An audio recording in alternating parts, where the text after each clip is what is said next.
ہے ہند میں انوکھا مرکز تحفظ دین، یہ دین کا ترجمہ ہے مرکز تحفظ دین۔ بسم اللہ الرحمن الرحیم۔ السلام علیکم ورحمۃ اللہ وبرکاتہ۔ ناظرین، اس وقت تحفظ دین میڈیا سروسز کی جانب سے ایک اہم اور خصوصی انٹرویو مسلم پرسنل لاء بورڈ کے سیکریٹری حضرت مولانا محمد عمران محفوظ رحمانی صاحب دامت برکاتہم کے ساتھ حضرت سے کچھ سوالات ہیں۔ پہلا سوال ہے، کل ندوۃ العلماء لکھنؤ میں مسلم پرسنل لاء بورڈ کی اہم ہنگامی میٹنگ ہوئی، اس کے بارے میں کچھ تفصیل بتائیے۔ کل all India Muslim personal law board کی ندوۃ العلماء لکھنؤ میں میٹنگ ضرور ہوئی ہے۔ ورکنگ کمیٹی کے ممبران کو وہاں بلایا گیا تھا، لیکن جو چیزیں وہاں طے ہوئی ہیں اور جن چیزوں پر وہاں گفتگو ہوئی ہے اسے ابھی ہم لوگ عام نہیں کرنا چاہتے ہیں۔ All India Muslim personal law board اپنے رخ پر کام کر رہا ہے اور الحمدللہ اصلاح معاشرہ، تفہیم شریعت، دارالقضاء اور بورڈ کے مختلف شعبے اپنے اپنے دائرۂ کار میں اہم اور بنیادی خدمت انجام دے رہے ہیں، اور اس وقت بابری مسجد کے معاملے میں بھی الحمدللہ بورڈ اپنے فریضے کو انجام دے رہا ہے۔ اس سلسلے میں جو تفصیلات عام کرنے کی ضرورت محسوس کی جاتی ہے اسے ہم لوگ عام کرتے ہیں، جن تفصیلات کو عام کرنا مناسب نہیں ہوتا ہے اسے مصلحت کے پیش نظر عام نہیں کیا جاتا ہے۔ بابری مسجد کے سلسلے میں مصالحت کی بات چل رہی ہے، کیا مسلم پرسنل لاء بورڈ نے اپنا اسٹینڈ بدل لیا ہے؟ یہ عجیب بات ہے کہ مسلم پرسنل لاء بورڈ نے جیسے ہی مصالحت کی بات کو جو سپریم کورٹ کی طرف سے آئی ہے قبول کیا ہے، تو سوشل میڈیا پر بہت سارے مسلمانوں نے یہ بات لکھنی شروع کر دی کہ مسلم پرسنل لاء بورڈ اپنے اسٹینڈ سے کچھ پیچھے ہٹ گیا ہے، حالانکہ یہ دونوں باتیں بالکل الگ الگ ہیں۔ مسلم پرسنل لاء بورڈ اپنے موقف پر بالکل قائم ہے کہ بابری مسجد مسجد تھی اور مسجد ہے، لیکن چونکہ سپریم کورٹ نے اپنی طرف سے یہ پیشکش کی تھی کہ کورٹ کی نگرانی میں ایک دفعہ مصالحت کی بات چیت کی جائے، جس کو ہمارے سامنے کی پارٹی نے رد کیا اور ہم نے اسے قبول کیا تاکہ سپریم کورٹ کی بات مانتے ہوئے ہم لوگ مصالحت کے راستے پر چلیں۔ لیکن اس کا مطلب یہ نہیں ہے کہ مسلم پرسنل لاء بورڈ اپنے اسٹینڈ سے پیچھے ہٹ رہا ہے یا اپنے موقف کو بدل رہا ہے۔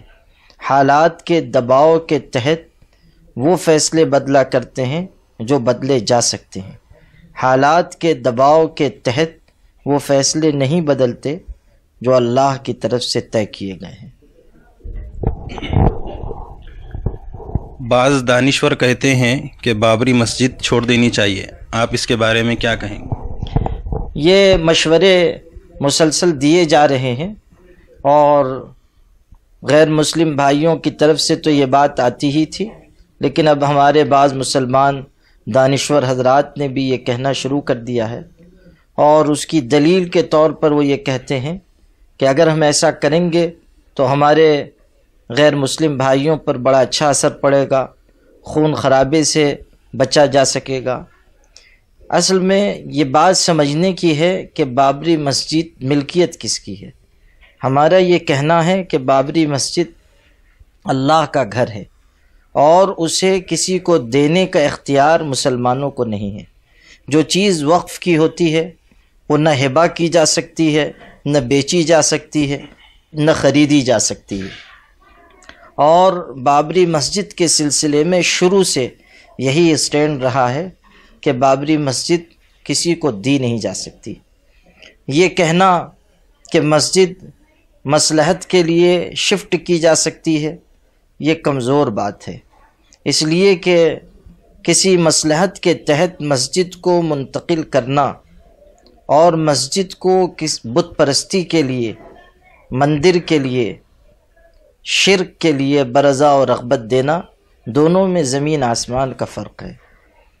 ہمارے لیے یہ بھی جائز نہیں ہے کہ ہم اپنا گھر شرک اور بت پرستی کا اڈا بنانے کے لیے کسی کے سپرد کریں، چہ جائے کہ ہم اللہ کا گھر اس مقصد کے لیے کسی کے حوالے کریں۔ اس لیے پورے احترام کے ساتھ ان حضرات کے جنہوں نے یہ رائے دی ہے، یہ رائے قابل قبول نہیں ہے۔ بابری مسجد کی مصالحت کی کوشش کامیاب ہوگی یا نہیں؟ دیکھیے، یہ کہنا تو مشکل ہے کہ کون سی کوشش کہاں تک کامیاب ہوگی، لیکن سپریم کورٹ نے ایک بات کہی تھی کہ مصالحت کی کوشش کی جائے۔ ہم نے سپریم کورٹ کے احترام میں یہ بات قبول کی۔ اب معاملہ چل رہا ہے اور کل 8 ہفتوں ہی کی مدت دی گئی ہے، اس میں منظرنامہ واضح ہو جائے گا کہ یہ کوشش کہاں تک کامیاب ہوتی ہے۔ ظاہر ہے کہ جہاں تک ہم جا سکتے ہیں وہیں تک ہم جائیں گے۔ کسی کے غیر ضروری مطالبے کو، غیر واجبی مطالبے کو، کسی کے غلط دباؤ کو ہم قبول نہیں کر سکتے ہیں۔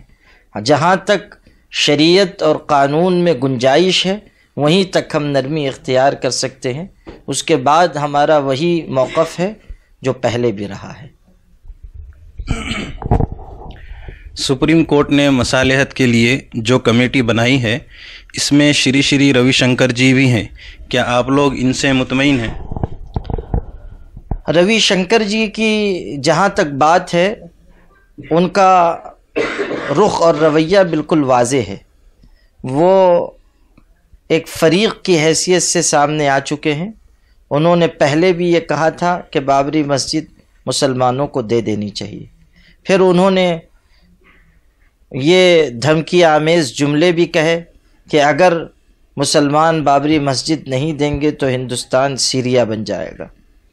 پھر انہوں نے مسلم پرسنل لاء بورڈ کے لوگوں کو خط بھی لکھے، خود مجھے بھی ان کا 9 صفحے کا خط آیا تھا جس میں یہ بات انہوں نے لکھی ہے۔ خلاصہ اس کا یہی ہے کہ بابری مسجد مسلمانوں کو چھوڑ دینی چاہیے اور ہندوؤں کے حوالے کر دینی چاہیے۔